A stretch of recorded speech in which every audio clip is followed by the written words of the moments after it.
ئابووری بەهێزی هەر وڵاتێک وابەستەیە بە کەرتی پیشەسازی و بازرگانیەوە، بە تایبەتی ئەو کاڵا و شمەکانەی کە توانای پڕکردنەوەی خواستی ناوخۆییان هەیە. لە هەرێمی کوردستاندا سەدان مۆڵەتی هێمای بازرگانی و ناوی بازرگانی ڕێگا پێدانی پێدراوە، ئەماش لە بەرامبەر پاڵپشتیکردنی بەرهەمی ناوخۆیدا، بەڵام هێشتا لەو براندانە نەیانتوانیوە کێبڕکێکی ئەوتۆ لەگەڵ کاڵا و شمەکی بیانیدا بکەن. لە هەرێمی کوردستاندا زیاتر لە 4000 کارگە و سەدان براندی ناوخۆیی هەیە. ئایا ئەو کارانەی کە بەدەستی دەکرێت پێیان دەوترێت براند، کێشە و گرفتەکەی لەکوێدایە؟ لە بوژانەوەی ئەم جارەدا بەدواداچوون بۆ ئەم بابەتە دەکەم. هێمای بازرگانی یانیش ناوی بازرگانی ڕەنگە مێژوێکی زۆری نەبێت لە هەرێمی کوردستاندا، بەڵام چەند ساڵێکە بە تەواوی بۆ تا بابەتێکی گرنگ، بە تایبەتی بۆ بازرگان و وەبەرهێنە ناوخۆیەکان. تەنانەت هەوڵەکانیش لەسەر ئاستی تاک زۆرن بۆ برەودانی زیاتر بە بەرهەمی ناوخۆیی، جا چ بۆ کاڵا و شمەک بێت یانیش بۆ کاری دیزاین بێت. ئەمانەش هەمووی لە ناوخۆی هەرێمی کوردستاندا هەم دروست دەکرێت و هەمیش دیزاینی بۆ دەکرێت.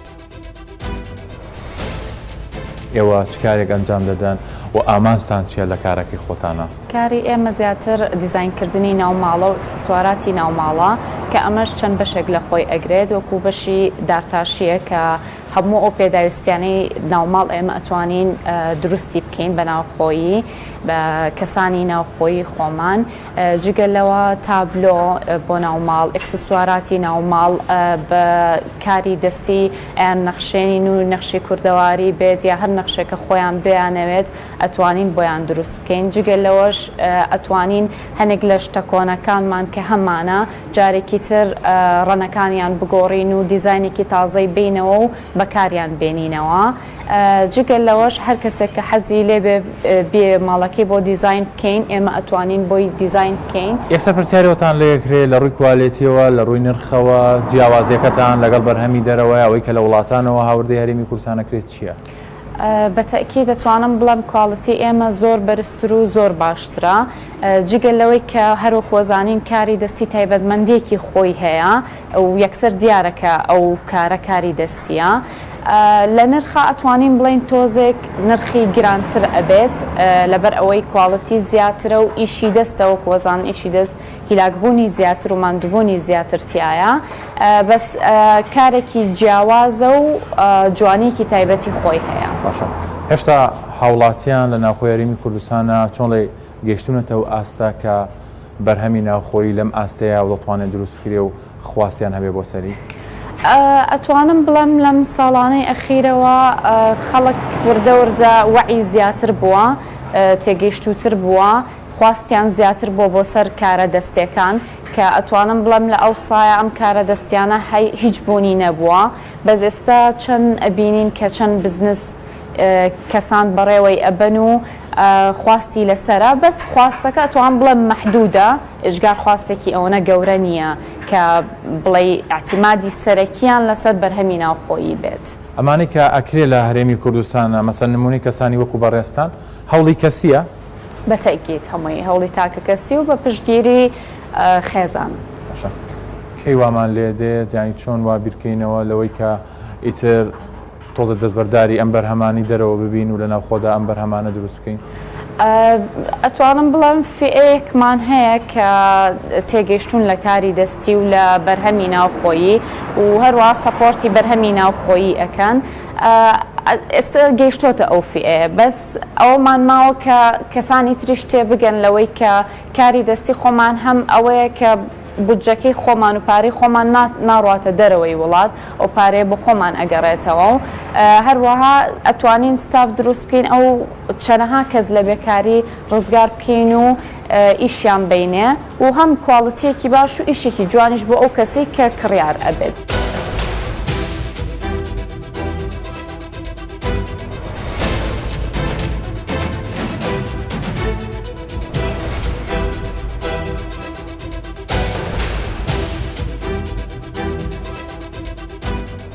دەبینم براندێکی تایبەت بە خۆتت هەیە بۆ دیزاین و ئامادەکردنی جلوبەرگی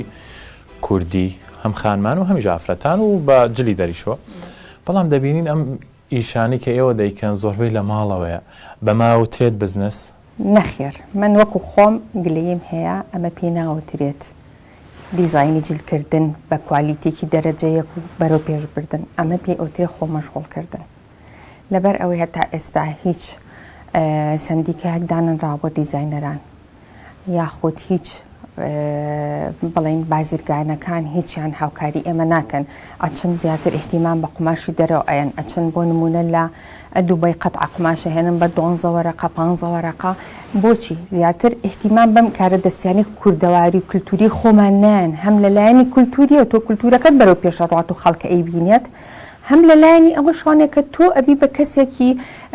چۆن ئەڵەی دەرکەوت و دیار بۆ وڵاتانیش بەرهەمەکانت ئەڕوات کێشە و گرفتێکی سەرەکی هەیە ویش بردننی بیرۆکەیە بە تایبەتی لە ناوخۆ بیرۆکانی کە دیزایانێکی ناوخۆیی بۆکرێ دەبرێ و دەچێتە دەرەوە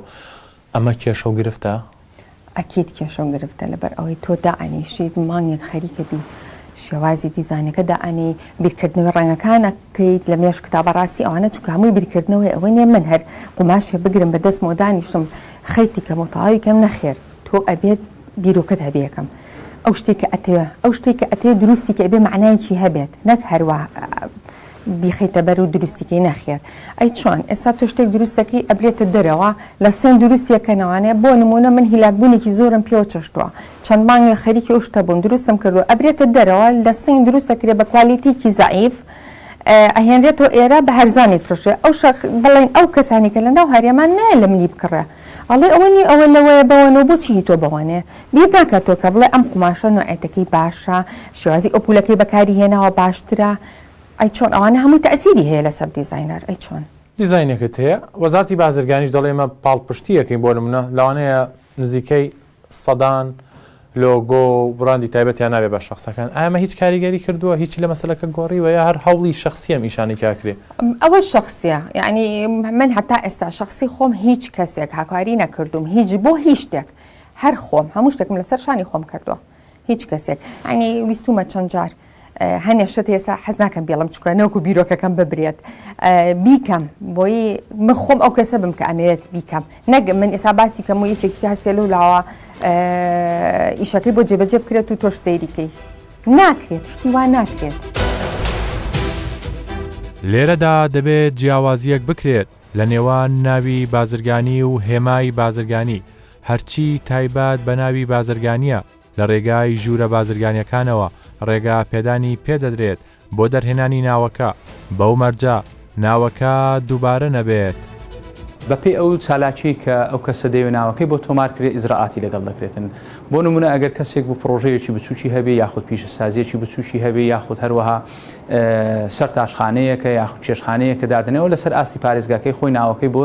تۆمار دەکرێت بەڵام ئەگەر هاتو کۆمپانیا بۆ لەسەر ئاستی کوردستان کۆمپانیاکەی تۆمار دەکات و ناو بازرگانەکەی لەسەر ئاستی کوردستان بۆ تۆمار دەکرێت ئەوەی کە هەیە ئێمە پابندین بە یاسای بازرگانی ژمارە 30 ساڵی 1984 کە بە هەماهەنگی لەگەڵ ژوورە بازرگانەکانی عێراق لەبەر ئەوەی کۆمپانیەکان بەشێکی زۆریان بە ئەوانی کە لە هەرێمی کوردستان کار دەکەن بە تایبەت لە بواری هاوردە و هەناردا یاخود پیشەسازی لەسەر ئاستی عێراق دەیانوێت ناوەکانیان تۆمارکەن ئمە دوای ئەوەی کە کۆمپانیەکە لە هەرێمی کوردستان خۆی تۆمار دەکات لەسەر داوای خاوەن ناوی کۆمپانیا یاخود ناوی بازرگانی نووسراوی ئاراستەی یەکێتی ژوورەکانی بازرگانی عێراقی بۆ دەکەین بۆ ئەوی سنووری پاراستنی سەر ئاستی هەموو عێراقی بۆ بکرێتن کە زیاتر لە 114,000 ناو هەیە لە سەر ئاستی عێراق کە توانراوە سنووری پاراستنی بۆ بکرێت بە هەماهەنگی هەم لە ڕسومات هەم لە یەکگرتنی ناوی بازرگانی سەر ئاستی عێراق کاری بۆ دەکرێت لە ڕێگەی یەکێتی ژوورەکانی بازرگانی پیشسازی عێراق جێی داخی ئێمە هەتاوەکو ئێستا نەمانتوانیوە ئەو کێشەیە کە هەیە لە نێوان هێمای بازرگانی کە بازرگانانی هەرێمی کوردستان زەرمەندی زۆر گەورن لەوە خەڵکەکی زۆر هەیە براندێکی دروستکردیە هێمایەکی دروستکردە لە هەرێمی کوردستان چەند ساڵە شەو نخونی دەکات کاری لەسەر کردەوە بەڵام خەڵکە هەستاوە بە فێڵ لە بەغدا هەمان شتی تۆمار کردی و ئێستا کە وای لێ هاتووە کە بە نەوعەک لە نەوعەکان نایەلیتن کار بکاتن لە بەغدا و بوتە داوا لە داوایەکان زۆربەی بازرگانەکانی ئێمە داوایەکانیان نەبردوتەوە چەندین جار داوامان کردێت کە بکرێتە سیستەمەک لە نێوان بەغدا و لە نێوان هەولێر هاوشێوەی ناوی بازرگانی بۆ ئەوی گرفتانە دروست نەبی بەڵام بەداخەوە هەتاوەکو ئێستا ئەو بابەتە نەکرا هیوادارین بکرێتن. تۆماری ناوەکان و کۆمپانیاکان لە یەکێتی ژوورە بازرگانەکانی هەرێمی کوردستان 30,000 کۆمپانیا تۆمار کراوە، 75,000 داواکاری لە ڕێگای سیستەمی ئۆنلاینەوە پێشکەش کراوە، 114,000 ناوی بازرگانی لەسەر جەم یەکێتی ژوورە بازرگانەکانی عێراق تۆمار کراوە. یەکێک لە هۆکارە گرنگەکانی هێمای بازرگانی پاراستنی مافی ئەو بەرهەمەیە کە لە ناوخۆدا بەرهەم دەهێنێ و هەروەها ئەمە جیالەوەی دەبێت تا پاڵپشتێکی باشیش بۆ هەناردەکردنی بەرهەمەکە بۆ دەرەوەی وڵات. هێمای بازرگانی لە ڕووی ئابوووریەوە چه گرنگێکی هەیە؟ ئایا کاریگەری دەبێت لەسەر بەرهەمی هاوردا یانیش کێشە و گرفتەکانی چین لە هەرێمی کوردستاندا؟ بە شێوەیەکی گشتی لە عێراق و لە هەرێمی کوردستانە دەوترێت لە ژێر وەرگرتنی براند و ناو یاخود لۆگۆیە کۆمپانیاکان یاخود بازرگانەکان کۆمەڵە کاری ترەوە دەکەن. ئێوە ئەمە چۆنە بین؟ بە پێی داتاکانی وەزارەتی بازرگانی عێراق و هەروە ژوورە بازرگانی پیشەسازیەکانی عێراق زیاتر لە 18,000 کۆمپانیا لە عێراق مۆڵەتی کارکردنیان هەیە وەکو بەرهەمی ناوخۆی و براندی عێراقی. داتاکان هەرێمی کوردستان دیار نین تا ئاستێک، بەڵام هەرێمی کوردستانیش لەناو ئەو براندانە تا ئاستێک جیان بۆتەوە. 18,000 کۆمپانیا ئەگەر لە عێراق بەرهەمی ناوخۆی بەرهەم بێنن، عێراق پێویستی بۆ هەموو هاوردێ نابێت لە وڵاتانی ترۆ بێنێ. هەر بەپی وتەی لێپرساوانی وەزارەتی بازرگانی عێراق هەروە ژوورە بازرگانی پیشەسازیەکانی عێراق لەم 18,000 مۆڵەتە کە دراوە بە بەرهەمی ناوخۆی و براندی ناوخۆیی کەمتر لە 8,000یان کارەکەن. ئەوی تری بۆ سپیکردنەوەی پارە یاخود بەشی تریشان کاڵای دەرەوەی عێراقی هێنن لە ناوخۆی عێراق و هەرێمی کوردستانە دووبارە مەسلەی پاکێتین و تەکلیفکردنەوەیان بۆ کرێت و بە بەرهەمی ناوخۆ ئەفرۆشێتەوە کە ئەمە بۆتە بەڵایکی گەورەش هەم بۆ ئابووری عێراق هەم بۆ کڕیار و بەکاربەری عێراقی و ئەم جۆرە داتایانە ئەوەشمان پێڵن کە واقعی نەبوونی بەرهەمی ناوخۆی عێراق وەرێمی کوردستانە بۆ پێی ئەو ژمارە زۆرە لە داتا لە بەرهەمی ناوخۆی و براندی ناوخۆی بۆ کۆمپانیا بوونی هەبێ ئەگەر لە بازار ئێستا ئێمە لە بازاری سلێمانین بازاری سلێمانی بگەڕین باوەڕ ناکەم بتوانین چەند ئایتمێکی بەرهەمی ناوخۆی و کوردیمان دەست بکەوێت ئەوەی کە هەیە هەمووی لە دەرەوە هاوردەکراوە لە ناوخۆ و لە بازارەکانی سلێمانی و هەرێمی کوردستانە ساغەکرێتەوە. ئێستا لە هەرێمی کوردستانە ئەگەر بەڕێستان پێم بڵێن وەکو شارەزایەکی ئابووری کەی براند و بەرهەمە ناوخۆیەکانیە کاریگەری دەکاتە سەر بازارەکانی هەرێمی کوردستان؟ بێگومان ئەمە لە بازاری سلێمانە ئەگە بگەڕین دوکان بە دوکان کەمترین ئایتممان دەست دەکەوێت بۆ ئەوەی زۆرترین ئایتم و بەرهەمی ناوخۆیمان هەبێ پێویستە کۆمەڵێک ڕێوشێن بگیرێتە بەر. یەکەم ئەو کەسانی کە ئێستا دەستیان کردووە بە بەرهەمی ناوخۆی یاخود ئیشی دەست هەوڵ بن پەرە بە تواناکانی خۆیان بن، هەوڵ بن بیرۆکە و داهێنراوی خۆیانیان هەبێ، هەوڵ بن ئیشە دەستەکانیان بکەن بە ئیشی پیشەسازی واتە لە ڕووی بڕی بەرهەمەوە زیادی بکەن. کۆمەڵە بەرهەمی ناوخۆی جوانمان هەیە بەڵام لەوەی بڕەکەی کەمە ناتوانێت ڕووپۆشی بازارکە بۆیە پێویستە بە پیشەسازی بکەن. هەروەها حکوومەت پێویستی بە پرۆژەیەکی نیشتیمانی هەیە کە بێگومان ئەمە دواتر سوودی شێبێتەوە بۆ خۆی کە ئەتوانێت بۆ فرەچەشنکردنی سەرچاوەکانی داهات بۆ خۆی سوودی لێ ببینێتەوە. وەلایەنێکی تر کەمتر گرنگی بە بەرهەمی دەرەکی بدرێ و هەوڵ بدرێ ئەو ڕکلامانی کە بۆ بەرهەمی دەرەکی ئەکرێ و بە کوالەتی باش نەشاندرێن هەوڵ بدرێ خزمەتی بەرهەمی ناوخۆیی پێ بکرێ. و لەلایەنێکی تر مەسەلەی ڕسومات و باجی گومرکی زۆر گرنگە. ئێمە زۆر جار لە ناوخۆی کوردستان بەرهەمی ناوخۆیمان هەیە بەڵام بۆ پێی کە دامی گومرکی نیە بۆ یاخود ڕێگری گومرکی نیە بۆ بەرهەمەکانی دەرەکی ناتوانێت لە ڕووی نرخەوە کێبڕکەی بەرهەمی دەرەکی بکات لە ڕووی کوالەتیەوەی کا بەڵام لە ڕووی نرخەوە نایکات بۆیە تووشی پوکانەوە بێت. ئێستا گەنجێک کەسێک خاوەن بیرۆکیکی خۆیەتی ئەگەر شتێک لە دوکانەکان لە بازارەکاندا نمایش بکات بازرگانێک بەشێک لە بازرگانەکان لی دەبن و دەچن لە دەرەوە بە نرخێکی کەمتر دەێن و لە بازارەکان ساغی دەکەنەوە. ئەمە کێشەیە چۆنە لە هەرێمی کوردستان؟ پەرلەمانی کوردستان و هەروە حکوومەت لەلایەن لایەنە پەیوەندیدارەکانی خۆیەوە هەمواری ئەو پرۆژیاسان ئەو یاسایانە بکەن کە بوونیان هەیە بۆ پاراستنی مافی بیرۆکە یاخود یاسایەکی نوێ دابنرێ بۆ پاراستنی بیرۆکە و براندی بەرهەمی ناوخۆیی بەتایبەت بۆ ئەوەی بەرهەمی ناوخۆیی پارێزراو بێ و هاانی تاکەکانی هەرێمی کوردستان بدرێ ئەوانی کە بیرۆکان هەیە بۆی بەرهەمەکانیان بخەنە ڕوو هەر هیچ نەبێ بتوانین لە کۆمەڵێک بواری دیاریکاوچکە ئاشکرایە هیچ وڵاتێک ناتوانێت بەتەنها خۆی تەواوی پێداویستەکانی خۆی دابینکە بەڵام ئەو کاڵاوشمەکانی لە هەرێمی کوردستان لەبارن بۆ ئەوی کە بەرهەمی ناوخۆ بن و بەرهەمی ناوخۆ ڕووپۆشی بازار کات پارێزراو بن بکەونەگەڕ و کڕیارانی هەرێمی کوردستان بتوان سوود لە بەرهەمی ناوخۆی وەربگرن. مەرجەکانی وەرگرتنی هێمای بازرگانی لە هەرێمی کوردستاندا، بڕوانامەی دامەزراندنی کۆمپانیا، بڕوانامەی دامەزراندنی کارگە،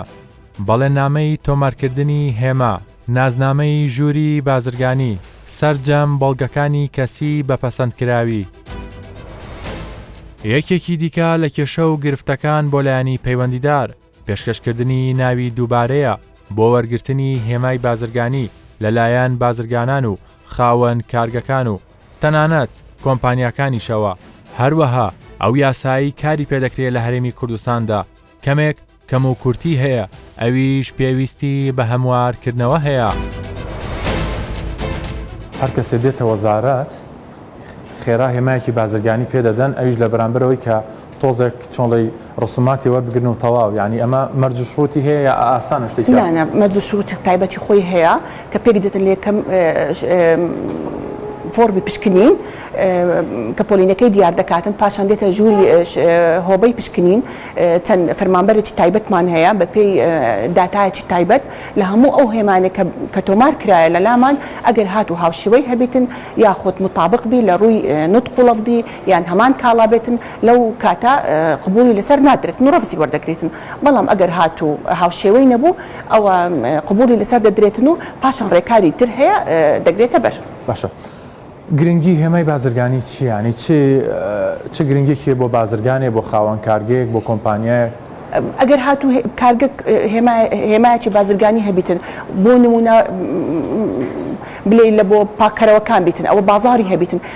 هەتاکم پارێزگاری خۆی بکاتن بڕاندەکەی بکاتن دەبیتن هێمایەکەی خۆی تۆمار بکاتن نەوەک تەقلید و شتیوا دەبێت بازاری مە بازارەکی ئازادە زۆر تەقلید و شتیوا لە لایمان دروست دەبێتن. باشە بشدەخان بابەتێکە زۆر گرنگە لە بازارەکانی هەرێمی کوردستانە بەدی دەکرێت فەیک و دووبارە و تەقلیدکردنەوەی ئەو کاڵە و بەرهەمانی هەندێکی کە لە ناو خۆدا هەیە دەوتێت تا ئێستا بە شێوازێکی چۆنڵی پارێزگاری لەم بەرهەمانە ناکرا و لە کاتیشا هێمای بازرگانیشی وەرگرتو. ئەگەر هات و هێمای بازرگانی وەرگرتووە بڕوانامەی لە لایمە تۆمار کرابیتن بە پێی یاسای ژمارە 35 هێمای بازرگانیەکان دەتوانیتن سکاڵات تۆمار بکاتن لە دادگای بەرایی هەولێر سلەیمانی دهۆک بیتن. لێرە فەرمانبەری تایبەتی یاساییمان هەیە دیاری دەکەین کە ئەو هێمای لە لایمە تۆمارە و چەند کەسانی تر کە ئەوە تەقلیدیان کردووە ئەوەش ڕێگا دادگا ڕێکارەکانی خۆی دەگرێتە بەر. وەک وەزارەتی بازرگانی پیشەسازی کێشەی ئێوە لەگەڵ بازرگانەکانە کە هەندێک جار ڕوودەدات بەداخەوە زۆربەی بازرگانەکان ئەگەر هاتوو هەر کاڵایەک لە بازاری باش بوو یاخود زیاتر لە بەکاریەتن لە بازارەکان هەیە بازرگان هەیە دێتن پێشگرێکی لە بۆ دادنێ یاخود پاشگرێکی لە بۆ دادنێتن دەیەوێت لێرە تۆمار بکاتن. یعنی تۆمارکردنی هێمای بازرگانی دەبێت سیفەتێکی تایبەتی هەبێتن شتێکی نوێ دروست بکاتن بازارێکی نوێ لە بۆ خۆی دروست بکاتن نەوەک بە یەک بازاری هەبیتن و ئیدی بێتن چاولەوی بکاتەوە کێشەی لە بۆمە دروست بکاتن. بەڵام ئەمە بەلای خۆمان لە هۆبەی پشکنینی بۆ دەکرێتن ئەگەر لە لایمە تۆمار بگرێتن قبولی لەسەر نادرێت. بەڕێستان کەسی یەکەمن تایبەت بە عەلامە و هێمای بازرگانی لە وەزارەتی بازرگانی چی بکرێت باشە بۆی کە ئەمە بە سیستەم بکرێت ئەم بابەتە و زیاتر چۆنڵی لە خۆت باست کرد ئەو سیاسەتەی وڵاتانی دراوسەیە وڵاتانی ناوچەکە پەیڕەوی دەکەن ئێمەش هەمان سیستەممان هەبێت. ئەمن داوا دەکەم یعنی لە حکوومەتی هەرێم حکوومەتی کوردستان کە پاڵپشتی وەزارەتمان بکاتن و بە تایبەتی هێمای بازرگانی لە بۆ بەرەو پێشخستنی لەبەرەوەی ئەمە لە 2010 هێمای بازرگانی دامەزراوە لە وەزارەتەکەمان بەڵام سیستەمەکەمان هەر سیستەمەکی کۆنا و هاوشێوەی وڵاتەکان بێتن لە چ سیستەمە کە بەڕەبت بوو و لەگەر لینکمان هەبیتن لەگەر دەرەوەی وڵات لەگەر منەظەمەی تجاری عالەمی کە ئەو هێمایانە کە دەستە بواری مەشهورە کە ئەمە علممان هەبیتن هەتا لە بۆ ڕێگری و کێشە و گرفتمان کەم بێتەوە. مۆڵەتی هێما و بڕوانامەی بازرگانی لە هەرێمی کوردستاندا 5811 بڕوانامە ڕێگاپێدانی پێدراوە، 2000 کۆمپانیای ناوخۆیی بڕوانامەیان وەرگرتووە، 1500 بازرگان بڕوانامەی بازرگانیان وەرگرتووە، 1000 کارگا بڕوانامەی بازرگانیان وەرگرتووە، 1000 کۆمپانیای بیانی بڕوانامەی بازرگانیان وەرگرتووە، 1000 کۆمپانیا و بازرگان و خاوەن کارگەکان لە هەرێمی کوردستاندا هێمای بازرگانیان وەرگرتووە. ئێستا ئەوەی بۆتە گرفت جارێکی دیکە لە بەردەم ئەو بەرهەمانەی لە ناوخۆدا بەرهەم دەهێنرێ نەبوونی پاراستنی بەرهەمەکانە بە یاسایەکی دیاریکرا و بردننی بیرۆکەیە لە هەمان کاتیشدا پێنەدانی گرنگێکی ئەوتۆ بە بەرهەمی ناوخۆ. بۆچی کە بەرهەمێکی ناوخۆیی دروست دەکرێت دەبێت خامەکەی لە دەرەوە بێت بە نرخێکی گرانتر دەفرۆشرێت وای لێت خەڵک بە ناچاری ڕووکاتە بەرهەمی دەرەوە ئەوانی کە هاوردەکراون. نەنا بۆچی بێ خامەکەی لە دەرەوە بێنی من هیچ خامێکم لە دەرەوە نێنەوە نەمەی کوردستان ساسە بۆچی پێویست ناکە بزات بۆ مەسلەی سابونوانە ئێمە وڵاتێکی دۆڵە منمان هەیە بە گوڵ و گیا و گژوگیایکی عجایب و هەتاوێکی زۆر جوانمان هەیە ئەرزێکی بە پیتمان هەیە جۆرەها بابە من فریان نەکەوتوم ئەسڵەن جارێ مەجموعەیە گوڵ بناسم ئێستا من 130 جۆر سابوونم هەیە لە 130 جۆری بڵێن گژوگیای کوردستان بەس جاری یەک دنیا جۆر ماوە کە من هێشتان پێی ئاشنا نەبووم. تۆ چۆن توانیتە سوود لە کەرەستەخاوەکانی هەرێمی کوردستان بینی و بەرهەمی تۆ چەنە؟ ئێمە کوردستانێکمان هەیە پڕە لە گژوگیای جوان گوڵی جوان هەر مەسەلە جوانینە بە پیت پڕ بە ئەو بڵێن کەرەسانەی کە پێست پێویستی پێیتی نەک پێست خواردن هەر شتێک بگونجێ بۆ خواردن ئەکرێ لە پێستی بێ ئەجا 130 جۆر ئێستا من حالیان 130 جۆر سابوونم هەیە 130 جۆر گژوگیان بەکارهێناوە ئۆکەی بەڵام زۆر ماوە کە من هێشتان پێی ئاشنا نەبووم. دەوڵەمەنە کوردستان زۆر دەوڵەمەنە. باشە ئەگەر باسی کێشەی وەرگرتنی بڕاند و لۆگۆی تایبەت بە خۆت لانی پەیوەندیدار و وەزارەتی بازرگانی پیشەسازیش بە دیاریکراوی چ کاریگەری هەیە لەسەر بەرهەمەکە؟ هیچ کاریگەریکی نییە لەبەرەوەی هەیە بە نەشارەزایی هەروە لاساییکردنەوە ئاینە شتەکانی منی دروست کردوتۆ بە بێ ئەوەی دراسی کردبێ یان ئەکادمی کردبێ لەگەڵ منا لە بازاری فرۆشە خەڵکیژەی کڕێوەکو من. تۆ ئەگەر باسی بەرهەمەکەی خۆتم بۆ بکەیت هەر لە ناوخۆی هەرێمی کوردستانە ساغی دەکەیتەوە یاخود دەینێری بۆ دەرەوە؟ نعینێرم بۆ دەرەوە من زۆر خۆش بەختم کە لە دەرەوە بەرهەمەکانم زۆر زۆر مەڕغوبە دەرەوەکیۆ ئەمریکا سوید ئەڵمانیا و خەڵکی بیانی ئەیکڕێ و زۆر زۆریان بەدڵە بەداخەوە ئەو ڕۆشنبیریە لە وڵاتی ئێمە نییە کە بزان ئەمە چییە بەخوا من ئەمانە سروشتەکەمان زۆر زۆر دۆڵەمەنە زۆر جوانە بەعکسەوە ئێستا مەزانن تۆ سابونێکی سروشتی لە ئەڵمانیا ئاکڕی بە کەرسی ئەڵمانی دروست کراوە ئەو کوالتی ئێرەی نییە بۆ چکەوان لە ناو شوشە و شتیوایە بەخەویان کردووە ئێوەی ئێمە ئەو هەتاوە جوانە لیاوە هێشتام ئەو ڕۆشنبیری لە وڵاتی ئێمانە بەداخەوە پێویستە حکوومەتی هەرێمی کوردستان سەپۆرتمان بکات سەپۆرتی چیمان بکات بۆ نمونە سەم موافقەتم وەرگرتووە کە ئیشەکانم بە 50 بڵین فەحسی بایۆلۆجیا ڕۆشتۆ و دەرچووە ئۆکەی کەواتە سەپۆرتم کا کە خەڵکی ترەمە لە من نەتزێ بەبێ ئەوەی موافقەتی حکوومەتی هەیە بێ بتوانێت لە بازارە داینێ ئەو زۆر زۆر مهمە